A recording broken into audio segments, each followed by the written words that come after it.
This video was created by the Gas Troll YouTube channel with the help from the Fully Charged Show, narrated by Robert Llewellyn. So the argument goes, electric vehicles don't pollute, but the electricity powering the electric vehicles does pollute. Some even say it pollutes even more than a gasoline or petrol burning car. If we're going to look beyond the EV itself to the energy that powers it, shouldn't we do the same for the fossil-fueled combustion car? So what goes into producing the fuel that you burn in your car every day?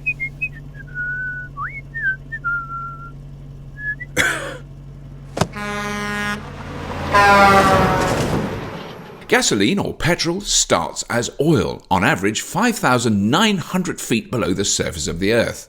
A great deal of oil is extracted using what is called a pump jack. Pump jacks don't run by themselves. In most cases, they use electricity. It takes, on average, 9,960 kilowatt hours of electricity every month to drive one pump jack. To put that in context, that is enough electricity to power a Tesla Model 3 for 34,860 miles. In the United States, there are an estimated 435,000 oil wells using pump jacks.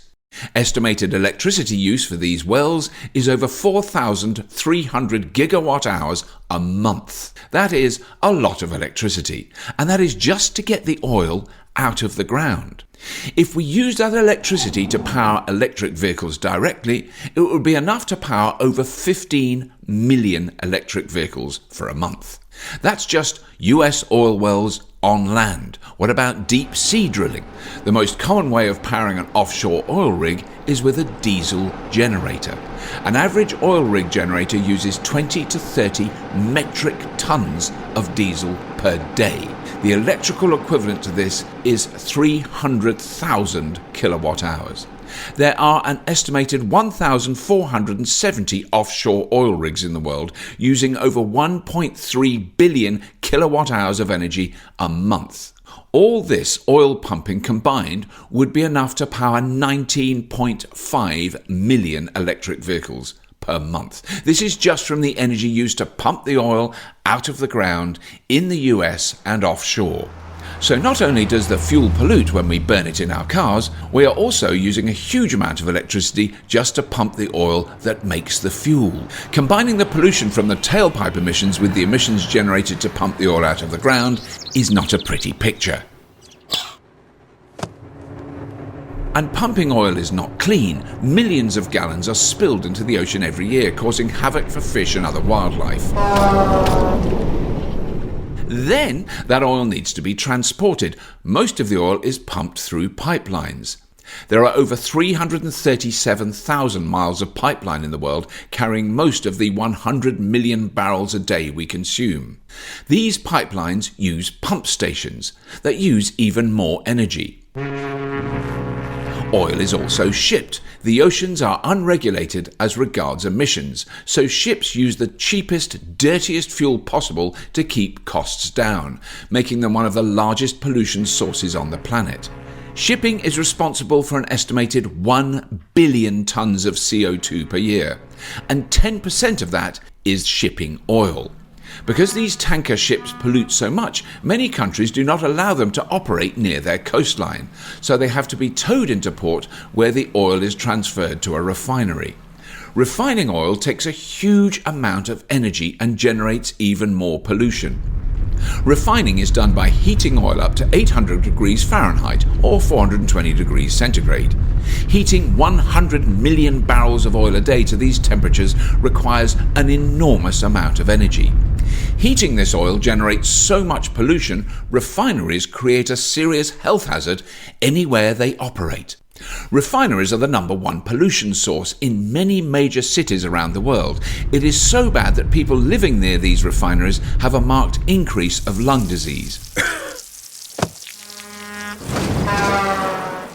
Once the oil has been refined, it is transported to fuel stations in diesel trucks, creating even more pollution. Then this fuel is burned in cars and trucks right in our cities where we live and breathe. These cars and trucks have internal combustion engines that are extremely inefficient. 70% of the energy from burning fossil fuels is wasted as heat, while only 30% goes to turn your wheels. So after we use all that electricity pumping oil out of the ground, refining it, transporting it, we then waste 70% when we burn it. Fossil fuel production is an incredibly dirty, inefficient process from start to finish. When we contrast all this to powering an electric vehicle, the difference is very stark. Electricity does not need to be pumped from thousands of feet underground, transported with trucks or trains, or pumped along pipelines. It does not need to be shipped overseas. It does not need to be refined, and it is not polluting where we live and breathe. Even if electricity is produced from burning coal, the power plant is far away from population centres, transferred over power lines, keeping any direct pollution away from the population. And if the EV is powered with clean energy, it is clean from start to finish. In the United States, 47% of electricity comes from sources that emit no CO2. In Europe, it is even better at 56%. And the percentage of clean energy is growing every year as coal and gas plants are being replaced by renewable energy sources. So what about the lithium used in EV batteries? Lithium is a metal that is mined in the deserts of Australia, China, Argentina and Chile. Besides being a key ingredient in batteries, lithium is also ingested as a medicine for bipolar disorder. Much has been made about the environmental impact of lithium mining, but this is all a little bit overblown. Australia is the largest producer of lithium in the world. If there were any major environmental problems with this mining, some Australians would be talking about it. But what is Australia really talking about when it comes to pollution? Oil refining. Yes, oil refining is creating a much bigger environmental risk than all the lithium mining going on anywhere in the country.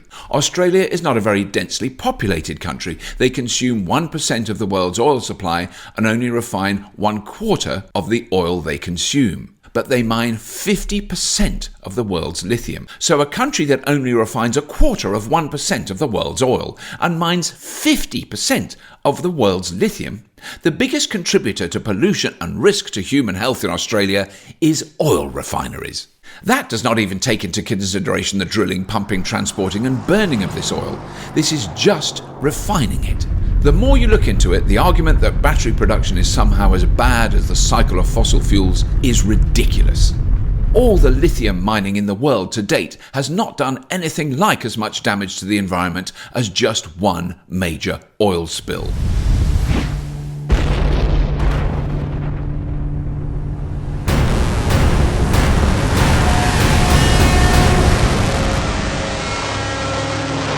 So, what about the batteries? What happens to EV batteries when they get old and are discarded? When no longer practical in an electric vehicle, the batteries can be used as energy storage to power a home or business, giving them a second life. And when they're no longer any good for this, they are recycled, broken down to recover the valuable metals in these batteries to be used in the next generation of electric vehicles. It looks a bit silly to use so much electricity to pump oil out of the ground, create tons of pollution transporting and refining it, to finally waste 70% of it burning it in our cars when we could simply use that electricity directly to power electric vehicles, eliminating the pollution from refining and burning oil in inefficient internal combustion engines. It is obvious when you look at the big picture. Oil production is a dirty, wasteful process, especially when compared to the alternative powering EVs with renewable electricity. Look at that. That doesn't look too good. Now it looks a little better. I think I'm going to try this one out. Okay, yeah. Oh, nice inside. Wow. Oh, sorry. Wow, this thing's fast. See ya.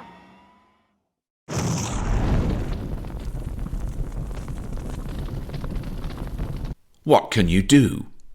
One of the last obstacles preventing many people from going electric besides misinformation is people who live in apartments and condominiums with shared parking. Many of these residents have no way to install a car charger. If you're a lawmaker, sit on a city council or a local council, if you serve on the board of a housing association, if you own rental property, you can do something to help. Vote to install car chargers, or indeed install them yourselves in car parks or on the street, so people who live in apartments can have a place to charge their electric vehicle. There are companies that even offer ways for you to make a profit from these chargers. Support the taxing of fossil fuels and using the subsidies to support the shift to electric vehicles. With the right incentives and political will, change can happen very quickly. In Norway, they have made a huge shift to electric vehicles in a very short time. Electric vehicle sales in Norway have reached over 50% of all vehicles sold. Support the installation of solar panels wherever possible. Going solar is now cheaper than buying electricity from the grid and starts paying for itself from day one.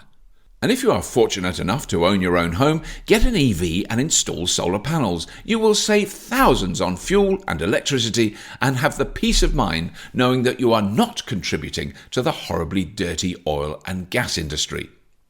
Share this video, post it to forums like Reddit, Nextdoor, Facebook and others to help spread the word. Lastly, this is an open source video. You are free to translate this video into another language for reposting. Contact us to download a version you can add a translated voiceover and text to. The day when our cities are clean of sulfur dioxide, carbon monoxide and other toxic chemicals and particulates emitted from tailpipes and oil refineries can happen. We have the technology to do this now. Supporting this transition to electric transportation will bring this day closer to fruition. We hope you enjoyed this video. Thanks for watching and stay clean.